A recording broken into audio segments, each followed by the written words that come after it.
Hi, welcome to FloodGate. My name's Heidi. And I'm Joe.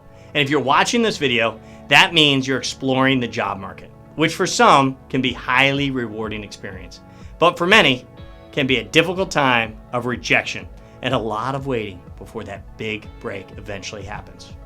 And we want you to help put your best foot forward and avoid a lot of the mistakes that others have made before you and capitalize on many of the best practices as well.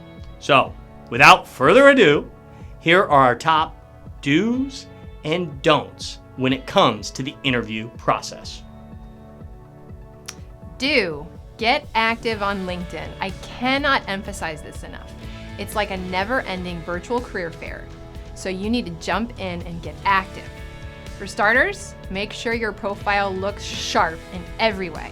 Then, start participating in targeted discussions that involve key influencers.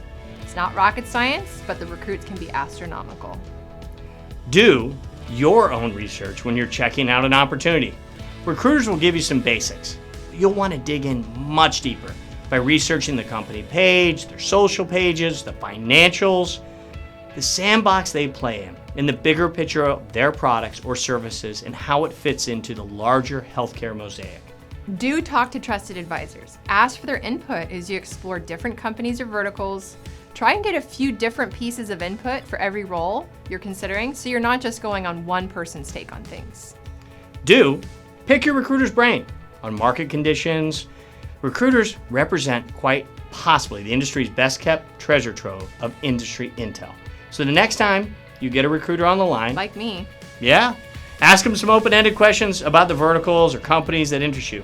15 minutes with a knowledgeable recruiter could save you I should be like the gecko. Yeah, you could be a gecko. It's equivalent to a few hours of research at minimum. Stay organized. Do it. Keep track of the who's, what's, where's of each opportunity you're considering, and don't wait for them to follow with you. Take the initiative. Do some soul searching. Our other video on sketching out your needs, wants, wishes is a great in-depth resource, and I'd recommend you check it out.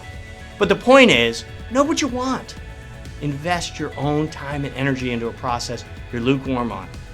It's a huge waste of time for both you, the recruiter, and the company. Right. All right, so the don'ts. First, don't believe it will be quick. You will be disappointed. It takes a lot longer than you think, no matter how stellar your career's been. Don't believe everything you read or hear on social media. Fake news, anybody? Or even in person for that matter. Every company is going to have their naysayers. And in my experience, I found an uncanny correlation between those individuals who complain are the ones that are frequently on the PIP plans. My point is, take the stuff with a grain of salt. Don't expect to be recruited, right? Do you know what I mean? Like really recruited. It takes two to tango, so you've got to know when to lean in and sell yourself. If you play hard to get, it's very possible that the influencers or decision makers will focus their efforts on candidates who want it a lot more than you do. Don't circumvent your point person. If you're working with a recruiter, don't cut them out of the deal. If you have a relationship with someone back at the company, it will come back to bite you. Don't invite your ego into the process. Your emotions are going to be all over the place during this journey, and it's nearly impossible to stay even keel. But don't do something stupid and pass on an incredible job offer just because you found out the number one turned it down and you're the number two guy. If it's your number one job and they made an offer to you, then take it. It's that simple. I hope these do's and don'ts have helped you land your dream job and accomplish our mission. Thank you.